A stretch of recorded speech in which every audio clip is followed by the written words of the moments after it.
Would you like to learn how to make the most delicious black-eyed peas just like this? Well, in this episode of the Lisa D's Delight Show, I'm going to show you how to make the most super yummy black-eyed peas. Lisa D Delight. You hungry? Let's please some palates. These are a few of the ingredients that you will need, but as usual, the ingredients and measurements and such will be in the description box below. The first thing you want to do is to look through your peas, searching for any ugly ones like that. He's ugly, so he has to get the boot. We only want purty peas. After you've gotten rid of all of the ugly peas, then you want to rinse off the black-eyed peas really well under cool water, and then it's best to let them soak overnight to cut the cooking time down. I like to soak mine with the ham hock inside of the water because in my mind, this is giving the peas even more flavor. If you soak your beans, it will take about 45 to 60 minutes for them to cook. And if you don't soak the beans, it'll take about 50 to 65 minutes for them to cook. So I guess it's not that serious. Beans, peas, tomato, whatever. So the secret to delicious black-eyed peas is to make a good flavorful stock.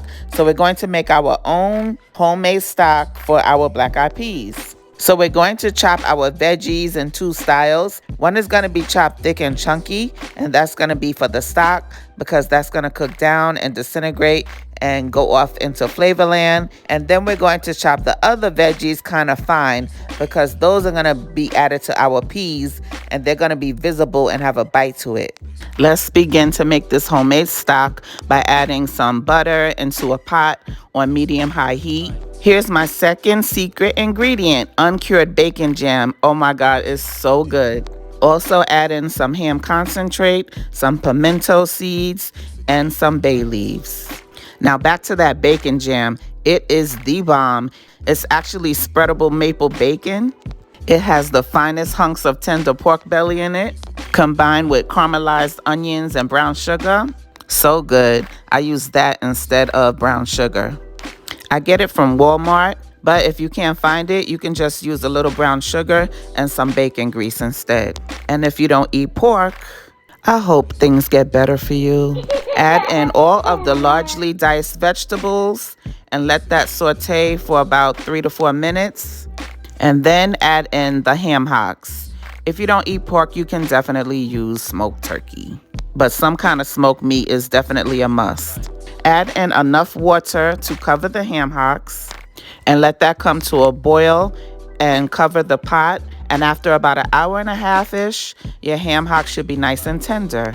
At which time you want to add in your peas and some more bacon jam, and also add in some more bay leaves and some pork concentrate, as well as some garlic powder, some onion powder, and some white pepper.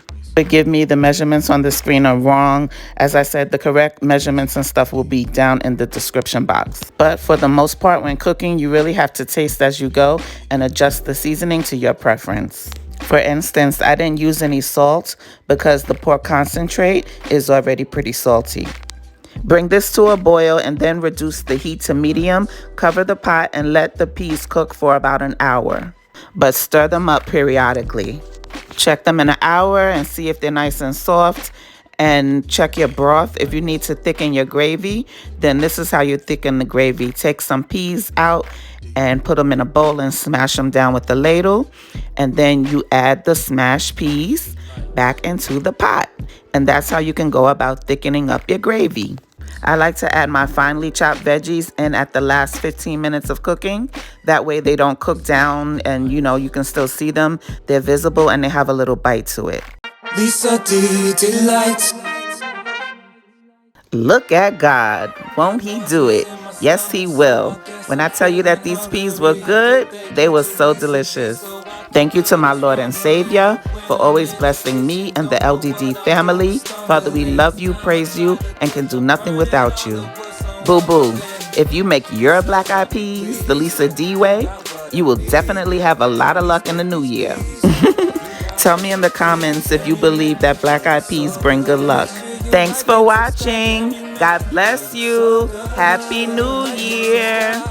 Lisa D delights. You got recipes, and you make the food look so good. Make sure you like and subscribe, and you make the food look so good. Make sure you like and subscribe, and you make the food look so good. Make sure you like and subscribe, and you make the food look so good. Make sure you like and subscribe.